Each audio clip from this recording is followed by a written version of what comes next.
नमस्कार, जय माता दी। मैं हूं आपकी अपनी लाइफ डिज़ाइनर आचार्य जीतू सिंह।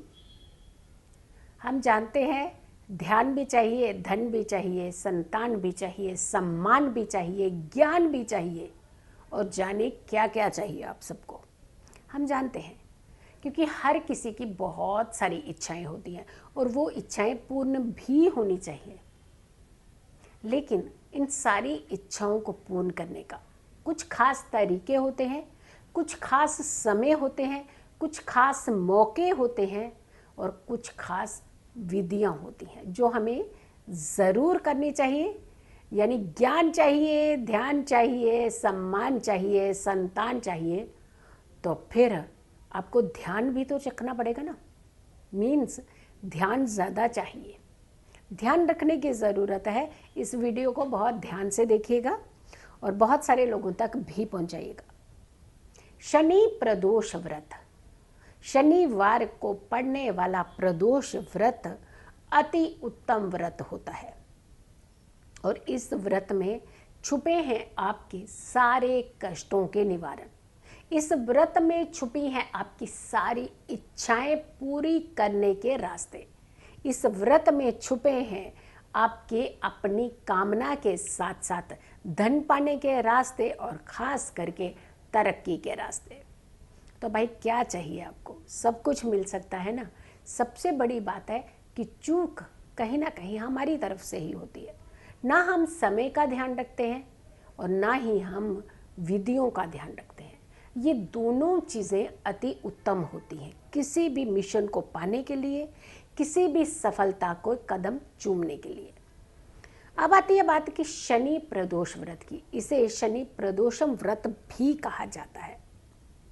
संतान की प्राप्ति की चाह रखने वालों के लिए कहा जाता है कि ये व्रत उनके जीवन में बहुत बड़ी भूमिका निभाता है। अगर आपको संतान की चाह है, संतान घर में उत्पत्ति की चाह है, तो आपको इस व्रत को ज़रूर करना चाहिए। और इसके अलावा अगर आपको आती है कि आपकी सारी इच्छाएं ही पूर्ण हो जाए, ये भी एक खाता खुलता है लोगों का कि एक इच्छाएं नहीं बहुत सारी इच्छाएं हैं, तो उसके लिए क्या करना है, तो भी आपकी इच्छाएं पूर्ण हो सकती है इस व्रत को करने से। बहुत तरीका और साधारण तरीका ही हम आपको बताने जा रहे हैं और ख़ास करके समय का ध्यान आपने ज़रूर रखना है। विधि विधान का आपने ध्यान ज़रूर रखना है क्योंकि हम फल की कामना तो करते हैं, लेकिन फल की कामना करने के चक्कर में हम उस समय के अभाव को भूल जाते हैं। हम भूल जाते हैं कि किस समय हमें कौन से उपाय और विधियों को करना चाहिए। हम खास करके आपको पंचांग ज़रूर देते हैं, हर महीने का पंचांग देते हैं। दिसंबर महीने का पंचांग हमने आपको ऑलरेडी पहुंचा दिया हुआ, तो आप दिसंबर महीने का पंचांग ज़रूर देखिए कि कौन सी तारीख को, कौन से दिन को आपने कौन सी विधियां करते हुए किस व्रत और त्यौहार को आपने मनाना है, ताकि आप उसी समय अगर उन व्रत और त्यौहार को मनाते हैं तो आप अपने मिशन के बहुत नज़दीक हो जाते हैं। फिर आती है भगवान की, भगवान शिव की आराधना करने से हर व्यक्ति के जीवन में यूँ तो कष्ट खत्म होते ही हैं, लेकिन प्रदोष व्रत के दिन अगर आप आराधना में और थोड़ी सी ध्यान दे देते हैं और थोड़ी सी विधियां जोड़ देते हैं, तो यकीन मानिए फिर तो निश्चय ही आपके कष्टों का निवारण होगा। सूर्य उदय से पहले जब हम उठते हैं, एक चीज़ का ध्यान रखना है, नहाने के बाद आपने 13 बेल पत्र ले लेने हैं। 13 बेल पत्र ध्यान रखिएगा क्योंकि आपने संख्या का खास करके ध्यान रखना है। इसमें 13 बेल पत्र आपको ज़रूर इकट्ठे करने हैं, लेने हैं, उन्हें साफ कर लेना है, धो लेना है अच्छे से, लेकिन खंडित नहीं होने चाहिए आपका एक भी बेलपत्र। और 13 बेलपत्र जब आप धो लें, स्वच्छ कर लें, उसके बाद आपने उन पर गंगा जल का छिड़काव ज़रूर करना है। सिर्फ आपको कुछ समस्याओं के निवारण नहीं मिलेंगे, आपकी विधि अभी बताने वाली हूँ और आगे बढ़ाने वाली हूँ कि क्या करना है। इससे मोक्ष की प्राप्ति होती है और मोक्ष कहते हैं जीवन में मिल जाए तो और क्या चाहिए। व्यक्ति यही कामना करता है, इसीलिए जप तप बढ़ा देते हैं हम लोग कि हमें मोक्ष मिल जाए। और यकीन मानिए आज की अफरा तफरी भरी जिंदगी से जब भी आप इस विदा की तरफ बढ़ते हैं, यानी विदाई की तरफ बढ़ते हैं, तो वहाँ मोक्ष ही चाहिए होता है। और उसकी प्लानिंग भी, जैसे हम पढ़ाई करते हैं ना, पढ़ाई क्यों करते हैं? क्योंकि हमें कुछ बनना होता है, ज़िंदगी में बनना होता है। हमें हर किसी के मिशन में होता है कि हम पढ़ लिख करके ऑफिसर बनेंगे, हम बिजनेस खोलेंगे, हम ये करेंगे वो करेंगे। तो आपने अपने अंतिम समय के लिए क्या तैयार किया है, क्या तैयारियां की है? कुछ भी नहीं की है ना। हमारी अंतिम यात्रा कैसी होनी चाहिए? बहुत सुखद वाली होनी चाहिए। नहीं डिपेंडेंट होना चाहिए कोई भी किसी के ऊपर, नहीं सेवा चाहिए किसी से। अपने हाथ पैर जब तक चलते रहते हैं ना, तब तक आप राजा होते हैं। जब आप दूसरों पर डिपेंड हो जाते हैं तो हमारी अपनी अवस्था बहुत डगमगा जाती है। तो इसीलिए हमेशा अगले के लिए जब हम तैयार होते हैं तो हमें हर चीज़ के लिए अगले के लिए तैयार होना चाहिए। एक हमेशा दुआ यही करनी चाहिए कि हम किसी के ऊपर कभी भी डिपेंडेंट ना हो। निर्भरता जो होती है ना दूसरों पर होने की, ये कहीं ना कहीं आपको कमज़ोर ही करती है। तो हमें किसी के ऊपर निर्भर नहीं रहना है, स्वयं अपने कदम खुद आगे बढ़ाने हैं, खुद आगे तरक्की की तरफ भी जाना है, अपने मोक्ष का रास्ता भी खुद ही तैयार करना है। प्रदोषम व्रत से आपको मोक्ष की प्राप्ति होती है। आपको मोक्ष के लिए भी अपने प्रदोषम व्रत को ज़रूर करना चाहिए। आती है बात कि आपको मालूम है कि इस व्रत को करने से सिर्फ एक फल नहीं, कहा जाता है कि 2 गौ दान करने का फल मिलता है जब आप शनि प्रदोष व्रत को करते हैं।